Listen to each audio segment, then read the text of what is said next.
கோடை காலங்களில் வனப்பகுதியில் உள்ள யானைகளின் தண்ணீர் தேவையை பூர்த்தி செய்ய வேண்டும்.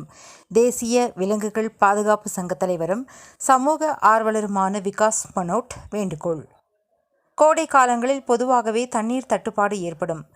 இதே நிலைதான் வனப்பகுதியிலும் நிலவுவதால் வனப்பகுதியில் உள்ள காட்டு யானைகள், வனவிலங்குகள் தண்ணீர் தேடி நகர்ப்புறங்களுக்குள் வரும் சூழல் ஏற்பட்டுள்ளது. யானைக்கு நாள் ஒன்றுக்கு சுமார் 200 லிட்டர் தண்ணீருக்கு மேல் குடிக்கும். தற்போது அனைத்து பகுதிகளும் கோடை வெயில் கொளுத்தி வருவதாலும் மழைப்பொழிவு இல்லாததாலும் வனத்தில் உள்ள காட்டு யானைகள், வனவிலங்குகள் உணவு தேடியும் தண்ணீர் தேடியும் நகர்ப்புறங்களுக்குள் ஊடுருவும் நிலை ஏற்பட்டுள்ளது. ஆகவே யானைகள் மற்றும் வனவிலங்குகள் தண்ணீர் தேவையை பூர்த்தி செய்யும் வகையில் தண்ணீர் வழங்க வேண்டும்.